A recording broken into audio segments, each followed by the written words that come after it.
Hi there, folks, and welcome to Tri-State from the Stretch. I'm your host, Andy Burdick, and I'm joined tonight by Jason Ruggiero. Good to be here.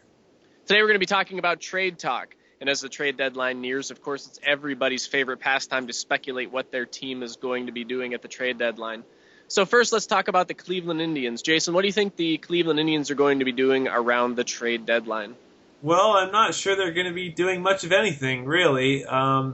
If I'm a Cleveland Indians fan and I'm scouring all the trade rumors, the different websites or whatnot, if the player being rumored to go to the Indians isn't signed through this year and at least next year, I don't believe that rumor. I don't think Chris Antonetti and Mark Shapiro believe that this is the year the Indians push all their chips into the center of the table and make their run. I think they think that's next year or maybe the year after that when they can get some more pitching together and maybe another bat.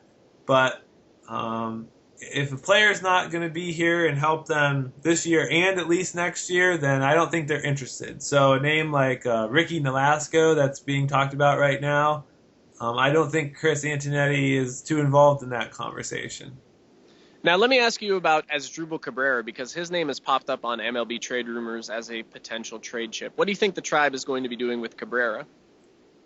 Again, I don't think they're going to be doing anything with Asdrubal Cabrera. I think when they got Michael Bourne and Nick Swisher, that made that decision for them. They signed Asdrubal Cabrera to an extension, I think it was last year, and that extension carries through this year and next year. And, we saw, while Mike Aviles has been a good fill-in for Asdrubal Cabrera, the Indians are really, really happy to have Mike Aviles coming off the bench and giving them a lot of depth, the kind of depth they haven't had in years. So I think they want Asdrubal Cabrera to finish out that contract, and I think they timed that contract so that when it expires, Francisco Lindor will hopefully be ready to take over shortstop. So it sounds to me like the Indians really aren't going to be much of buyers or sellers at the trade deadline. They're going to just kind of sit back and evaluate what they have. Yeah, I don't think they will be sellers at all. If they're going to buy, they're going to buy something that's going to help them this year and next year. Okay, well, let's move on to the Pittsburgh Pirates. The Pittsburgh Pirates actually received a lot of media attention because the other day Dave Schoenfeld wrote an article about how the Pittsburgh Pirates need to make a trade for Miami Marlins right fielder Giancarlo Stanton, who's one of the best power bats in the National League and all of baseball. And Schoenfeld suggested that Pittsburgh could put together a package that would be favorable to Miami by including top prospect since Garrett Cole's been called up, Jamison Talion, outfielder Gregory Polanco, catcher Tony Sanchez, and then he suggested another left-handed pitcher would be thrown in the deal just to kind of sweeten the pot as well. And when I look at that as a Pirates fan and someone who follows the farm system, I can't help but think to myself, it'd be great to have Giancarlo Stanton in our lineup, but not for that price. Giancarlo Stanton obviously would be instantly one of the two best hitters in our lineup, between him and McCutchen, but and he would be an upgrade over Travis Snyder and Jose Tabata and Alex Presley and other guys that were running out there.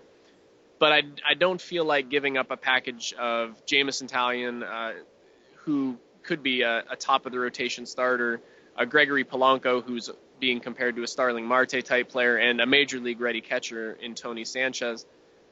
I don't think it's in the best interest of the Pirates to make a deal like that. Now, do you disagree with those names going for Stanton? Like, do you just disagree with the deal, or do you disagree that it would take that much to get Giancarlo Stanton in a Pirates uniform?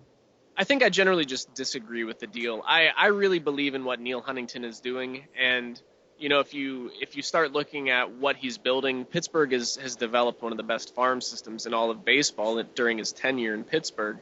And I think I would rather stick with what his plan is than to deviate from that by giving up, potentially the top two prospects that we have in our farm system now. I think I think I'd rather just stay the course this season, stop and evaluate and see where we're at, at the end of this season. The only thing that could make me potentially believe that they would want to make a deal like this would be if they felt like that seems like one of those panic moves. If someone needs to save their job, they make a trade like that. The only other name I really wanted to talk about was Chase Headley. Chase Headley was mentioned in trade rumors with the Pittsburgh Pirates last year as well. And it seemed like the San Diego Padres were just asking for a ridiculous amount for Chase Headley last year.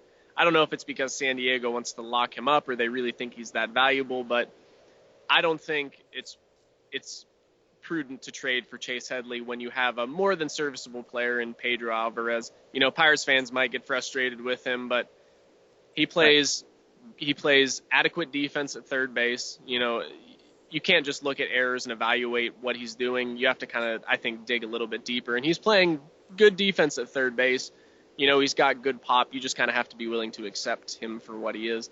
I don't think you want to trade away one of your top prospects for a player like Chase Headley. If you were going to make a trade, if you were twisting my arm and you said Pittsburgh has to upgrade their lineup, I would definitely say, all right, well, let's go all in with Giancarlo Stanton and acquire one of the best power bats in all of baseball than to trade away a top prospect and net a guy like Chase Headley, who really only has last season underneath his belt. Plus, the cost difference of a Pedro Alvarez to a Chase Headley compared to the performance difference. Exactly. So yeah, and when you money and use it on something you really need, that's a serious upgrade, like an elite hitter. Yeah, I agree with that 100%. When you look at a guy like Giancarlo Stanton, he's heading into his arbitration years next year. So you have Giancarlo Stanton for the next 3 years at a very team-friendly cost. When you look at a guy like Chase Headley, Headley's only signed through this year. He's making $8.5 million this year. So what's he going to cost? Right.